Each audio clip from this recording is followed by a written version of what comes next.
Episode 1 of system design. இப்போ உங்ககிட்ட ஒரு ஸ்கூல் பேக் இருக்குது. அந்த ஸ்கூல் பேக்கில் 2 to 3 கம்பார்ட்மெண்ட்ஸ் இருக்கும். உங்ககிட்ட இருக்கக்கூடிய புக்ஸு நோட்ஸை நீங்கள் அதுக்கு ஏற்ற மாதிரி அதில் ஃபில் பண்ணி வச்சுட்டு ஸ்கூலுக்கு எடுத்துகிட்டு போவீங்க. இதே மாதிரி நீங்கள் டெவலப் பண்ணக்கூடிய ஒரு சாஃப்ட்வேர் அப்ளிகேஷனை மொத்தமாக பண்டில் பண்ணி சிங்கிள் சர்வரில் ரன் பண்ணோம்னா அதுதான் மோனோலித்திக் ஆர்கிடெக்சர். இது பேசிக்காக எப்படி ஒர்க் ஆகும்னா, அங்கே ஸ்கூல் பேக்காக இருக்கிறது தான் இங்கே ஒரு சென்டர்டு ஃபோல்டர் மாதிரி. அந்த ஃபோல்டருக்குள்ளே தான் உங்களோட front and code, back and code and உங்கள் சாஃப்ட்வேருக்கு ரிலேட்டட் ஆகிற எல்லா கோட்ஸும் அதில் இருக்கும். ஸோ இது மொத்தமாக நம்ம பண்டில் பண்ணி நம்ம ஒரு சிங்கிள் சர்வரில் ரன் பண்ணிடுவோம். இதனால் நமக்கு என்ன பெனிஃபிட்னா, காஸ்ட் எஃபெக்டிவாகவும் இருக்கும் அண்ட் மெயின்டைனபிலிட்டியாகவும் இருக்கும்.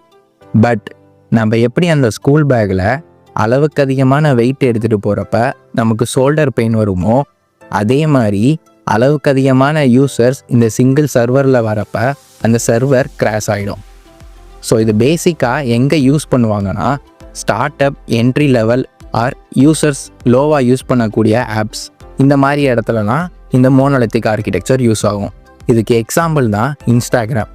அவங்க ஸ்டார்டிங் ஸ்டேஜஸில் யூசர்ஸ் கம்மியாக இருந்தப்போ இந்த மோனோலித்திக் ஆர்கிடெக்சரை யூஸ் பண்ணி தான் பில்ட் பண்ணியிருக்காங்க. தென் யூசர்ஸ் அதிகமாக அவங்களோட ஆர்கிடெக்சரை சேஞ்ச் பண்ணாங்க. அந்த ஆர்கிடெக்சர் பேர் தான் micro service architecture. So stay tuned for episode 2 of system design.